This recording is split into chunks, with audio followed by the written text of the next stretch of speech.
Hi ladies and gents, it's Mike here for my final E3 video. As I promised, I'm going to basically weigh the good and the bad of E3 and talk about the winners and losers. But before I do that, just want to get a few things off my chest. Now, firstly, at the moment there's this whole Sony versus Microsoft thing going on. Everybody seems to be sitting there going on about, oh, you know, that person, if they're a PS4 faithful, then they're idiots. Stop hating Microsoft. Stop doing this. Stop doing that. Now, I've been sitting there talking about all these negatives about the Xbox One and exactly, you know, what Microsoft's been doing. Now, the thing is, I'm not forcing anybody to listen to my opinion. I'm not forcing anybody to sit down and not buy a Wii U and to go and buy a PS4. Now, I'm advocating the PS4. I think it's a great idea. The fact that Sony has decided to cater towards fans' needs is great. But it's also a business decision. That's the main thing here, guys. It's a business decision. And as we look on at this, as we look on exactly how both Sony and how Microsoft are operating, this is going to be the way things are going to happen on the way forward. You know, quite recently, and I'll link you guys to the article in the comments section, Microsoft basically got they had an article out in Kotaku, but I believe it was somewhere else that they actually had, you know, did this whole commentary with, and they were basically trying to say about how their games are similar to iOS apps, and how the internet is forever changing gaming. Now, the part about the internet is true. The internet has become more immersed in gaming. You know, it's a big part of gaming now. Multiplayer, online, you know, DLC. It's all become a part of gaming. It's synonymous with gaming now. But where it differs is the fact that if I download an iOS app, I can play that thing offline. If I put a Microsoft game into my Xbox One, I can't play that if that thing's offline. That's simple as. You probably have if it's connected once every 24 hours, you can play it. But after that, if your internet connection's down for 24 hours, you're done. You can't play anything. You can watch movies and TV. Apparently, that's been clarified. But everything else, not going to happen. Now, I understand Microsoft's stance in this. I understand how a publisher's stance in this.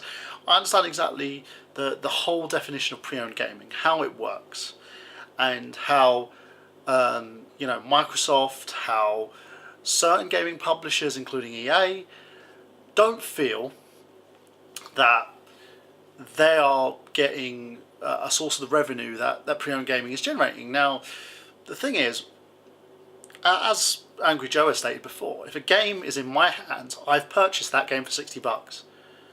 If I decide to lend it to a friend, if I decide to sell that game on, that's my choice. And that's all this is about. It's choice. It's freedom of choice. Everyone has a freedom of choice to purchase a console, to not purchase a console. If I choose to purchase this game, if I choose to purchase Titanfall on the Xbox One, that's my choice. And what I decide to do with the game after sale is still my choice. Why should you be earning money, dear publisher, off a game that has been sold? This game has nothing to do with you. Yes, others are earning money off of this. GameStop, Game,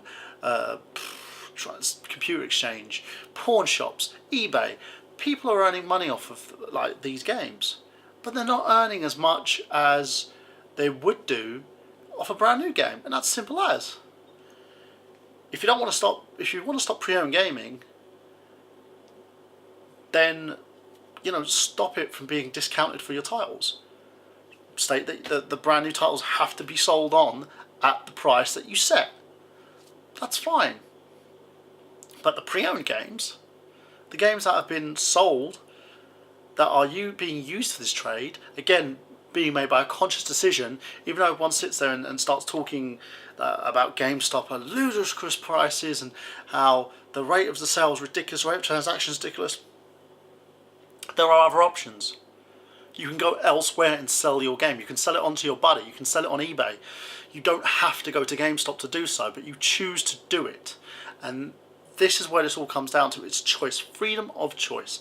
Now, the fact is, Microsoft are getting a big bad rep on this, and I understand they are at the moment one of the losers in terms of the E3 conference. They're one of the biggest losers at the moment, and a lot of it, I wouldn't say to how they dealt with things. It's more for a PR standpoint. Now, if you look at things from a PR standpoint, the company shouldn't have done the pre-E3 show. That shouldn't have happened. They should have waited till E3 to reveal the console. But they wanted to show all the nifty television stuff, and that kind of sent a backlash to gamers.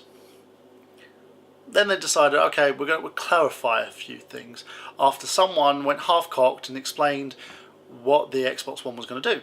Gamers got a bit pissed off. People got erratic about it, and rightly so. And again, choice here. People have made a choice to get erratic about this because they were pissed off, and they were rightly pissed off about the way this was being handled. Then Microsoft did the E3 press conference in hopes to swoon gamers back onto the console.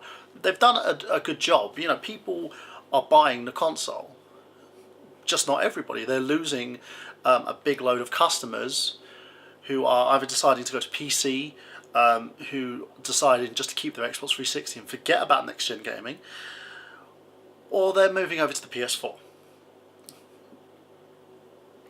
And it's a lot of it has to do with the fact that the Xbox One is a huge pain in the arse. Now, for those of you who are buying it and you're sitting there going, "Now stop whining and crying about it. You know, if you want to buy it, don't buy it. Blah blah blah blah. You're cheap bastards because you're not buying the Xbox One." That argument is invalid because people are making their choices now. So, if you want to make a choice and buy an Xbox One, do so. You know, in the end, that's your choice, and you know you'll get to enjoy titles like Dead Rising 3.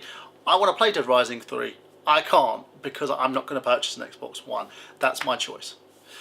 Now, as I said, they're a loser from the E3 conference, but they're not the biggest loser. And the reason is because they managed to still get the number 2 slot in terms of pre-sales. They've got their pre-sales for the console, and they're going to probably end up being the number 2 company this gen. So that's fine. Now, the big losers at the moment are Nintendo. And I'm not saying as a whole, but in terms of third-party support. Nintendo have lost a great deal of third-party support, and they are learning from this. And you know, they are attracting new indie developers, which is a great idea. They are opening up their platform for indie development. They are, you know, have signed an exclusive agreement with Sega. They managed to get the rights to Mega Man from Capcom for the Smash Brothers game, which is great. They've showed us a ton of first-party titles that is going to bring the Wii U up to the same standard as the Wii was, which is brilliant. But the lack of innovation on the console, the lack of processing power, the fact that they decided to go cheap by this is what's the deciding factor for companies like EA, for instance. And I love Nintendo, but the fact is they're the ones who are at a loss here. They've got lack of third-party support at the moment. Ubisoft are using only a small amount of their titles on the Wii U, and EA have decided altogether just not to support it.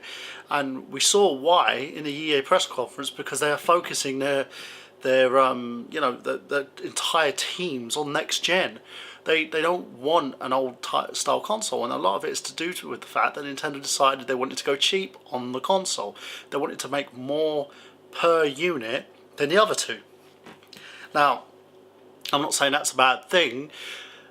Business-wise, that's fine, and you know they still have a very large share of the Japanese market. They still have a huge load of first-party titles. They have a huge load of second-party titles on the console as well. Coming from Sega, they have a good share of Ubisoft titles, but the third-party support isn't there. And they are trying to attract more developers by allowing indie developers to do their thing on the platform. They've opened up the platform, and that's the great thing. Now, how can they recover from this? The easiest part would probably be the fact that they're concentrating their focal points on being a family console, and that's the one thing that the PlayStation and the PS4 and the Xbox One won't be.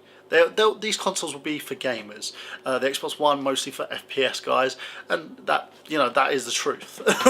they're the guys who are going to be mostly enjoying this console, whereas the PS4 is going to be for hardcore gamers, guys who like certain types of games, who are very eclectic in the way they see things, online RPGs, some shooter platforms, some obscure games like Japanese games and stuff like that as well. Sony has cornered the market on that, and that's great. They've made off like bandits in terms of E3, but that's the hard. But that's the stone cold truth on this, and it's kind of sad to actually be sitting there thinking about this, because I was going through it and I was trying my best to sit there and say, you know what, it has to be Microsoft. Microsoft have to be the guys who want the losing end of this. But the more I thought about it, the more I understood that Microsoft is just going to retain a certain amount to stay viable. They're still going to retain their audience, because a lot of guys who are dedicated to the platform don't give a crap about this. They'll sit there and marginalise it. They'll think that everybody's just being whiny and moany about it, and they'll go out and buy it. That's their choice. That's what they want to do. And in terms of Nintendo loyalists, they're still going to buy the Nintendo platform, but at the same way, Microsoft has more of a chance of enticing new gamers to the platform than Nintendo does.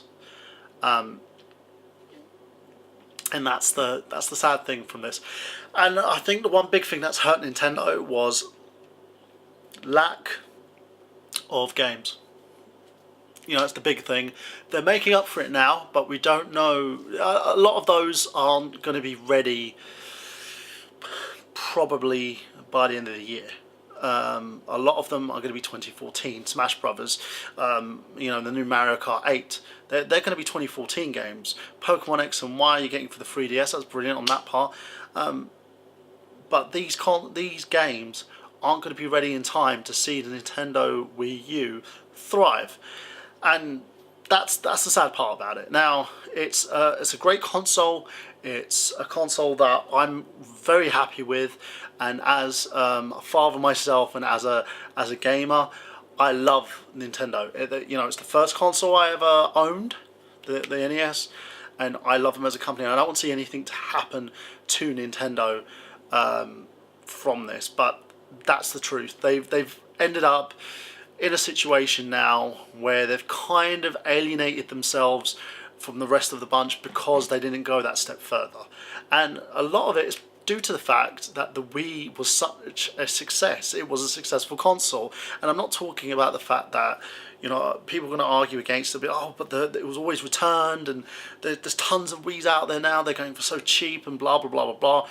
Yes, but in a business standpoint, before you look at pre-owned, before you look at anything else, the Wii has sold. And it's made money still, to this day, it's still making money. And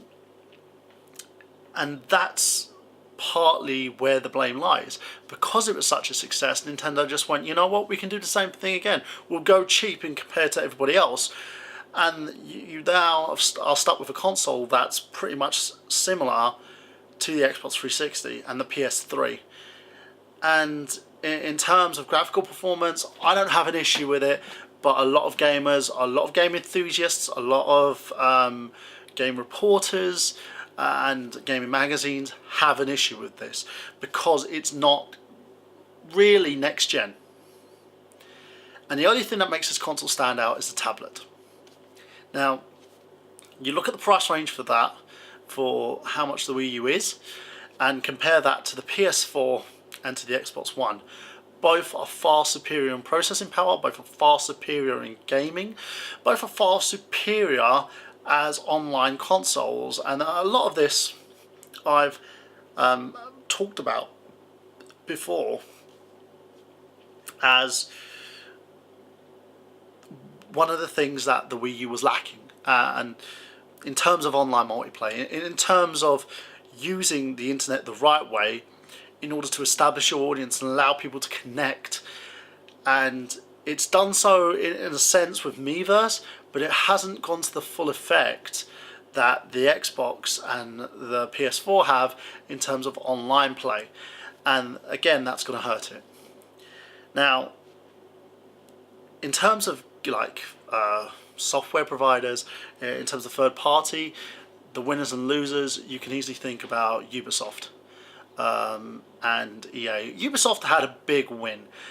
Their conference was huge. They had managed to churn out a load of third-party titles. They're supporting everybody. They are on their way to being the #1 game manufacturer this year, and a lot of it is because they've made all the right moves. They've just said, you know what, we're going to support everybody. You know, they're the middleman who sits there and says, so what if the Wii U is not as powerful as the PS4 and the Xbox One? We're still going to support it. We're still going to support the Xbox 360. We're still going to support the PS3. We'll support the VR. We'll support mobile. We'll support everybody and give everyone a chance. Hell, they've opened up an online MMO that's in beta stages that people can try for free on a PC. It's a smart move because it maximizes the company's income. And I know a lot of you guys don't like figures and numbers and stuff, and I'm trying to keep this brief, but that's a fact. They've made a huge success. Now, the ones who's basically are the losers out of this, EA. And in terms of software, they're providing for the Xbox One and the PS4. They still managed to make a couple of titles that are on the 360 as well, but they're truthfully seen as Microsoft guys because they're dedicating a lot of their resources, a lot of their tools to providing for Microsoft, which that's fine. You decided, look, you know, Microsoft's going to pay us this amount to help support their platform, and we're going to do that because they're catering towards what we want. Because they've had issues with pre-owned before, they've had issues with software piracy before. Hence the reason when we had the SimCity debacle. But they're alienating everybody else, and this is where Electronic Arts is going to hurt itself in terms. They've lost a lot of consumer trust. The conference showed us a few little bits and pieces that they've got going on. It's nice that they had that partnership going on with PopCat Games as well, where they're doing that Garden Warfare game. We'll see how that progresses. But in terms as a company, they've kind of hurt themselves because they're sitting there saying, you know what, we're going to dedicate ourselves to one platform. We're going to do a couple of games like the sports franchises, like the Need for Speed franchise is going to go here. They talked about the Need for Speed movie as well, which I see as a box office flop. I don't see, in terms of a car movie, that it's going to actually do as well as the Fast and Furious franchise. I don't see it. From what I've seen so far, and for the fact that the thing doesn't have that much of a story, if they were doing more so Need for Speed Undercover, I think they could have gotten away with it. But Ubisoft, in terms of software development, they're actually got a lot more titles that are being changed into film franchises, hence the reason they open up Ubisoft Films. So, you know, they're the winner in terms of software. Now, overall, after all is said and done, the biggest winners from this E3 are the fans, are us, you know, our gamers. The fact is, we're spoilt for choice now. We've got 2 free games coming on an Xbox Live Gold account. That's something that Microsoft never, you know, they hardly give away freebies. Now with this, they're giving us a couple of titles a month. It's brilliant. You know, I'm happy about it. It shows that that the company cares a bit more about me, you know, as a gamer and as a Microsoft loyalist. Because, you know, I have my 360 and it's given me something else to look forward to. In terms of the PS4, people are going to be getting a free game with that if you decide to like purchase that console. So that's great. If you're purchasing the Xbox One, they're going to give you a special limited edition controller with it, which it helps. I don't think people are going to be gaming with that controller. You're probably going to be like having it sit there and collect money. But that's a great thing as well. And the fact is, everyone is making off like a bandit at the moment. You're getting new titles, new freebies. People are getting what they want from Nintendo with the Smash Brothers franchise, with Mario Kart, with the new DK franchise, with the new Scribblenauts game, with the DC Universe characters. They're getting a lot of great titles coming from here as well. You've got Titanfall. You've got the new Killzone game. You've got the new Final Fantasy 15. Fuck Final Fantasy 13 Versus. We're not doing that anymore. We're going to do Final Fantasy 15 instead.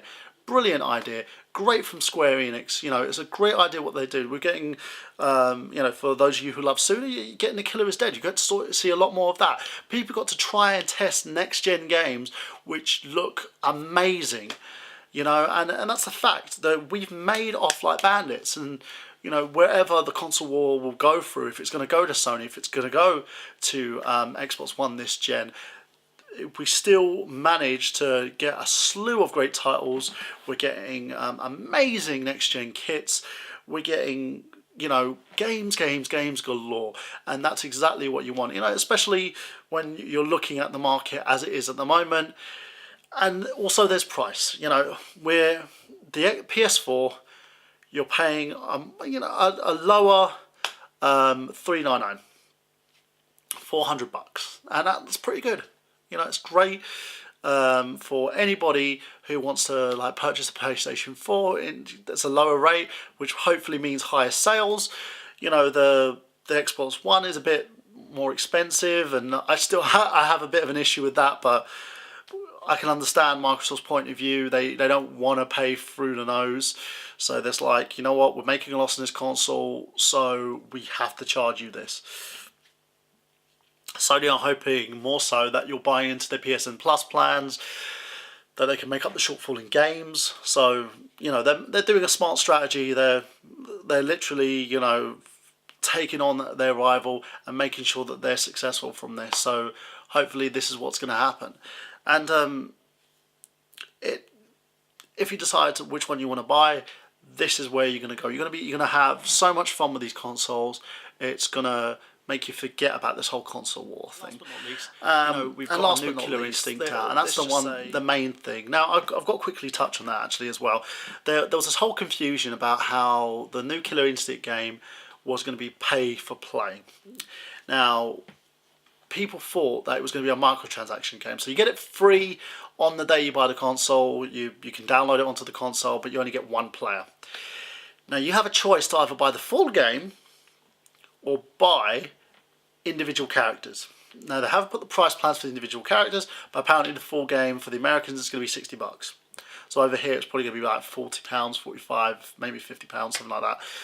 So in terms of those sales, it's still a win-win situation, because at least you're going to get the Killer Instinct game, and if you decide, I don't want this game, you can just leave it on your console and say, that's it. But if you do want to buy the full game, you have the option to pay for the full game or pay individually for characters. It's a smart move on Microsoft's part, but on the same level, as a fighting game, we don't know how this is going to work, because apparently they're going to be debuting the game, the full game at the EVO convention, which is like known for like fighting games and fighters and stuff like that. They have one for Street Fighter, MK and stuff, which is fine. But on the same level, there's a whole issue about connectivity, so you can't share the game. You would have to have individual Xboxes to individual IDs connected up in order to play it. So it's going to be a bit of a burden trying to get this game worked out and get everything sorted so you can actually play a tournament on this. So that's pretty much it on that.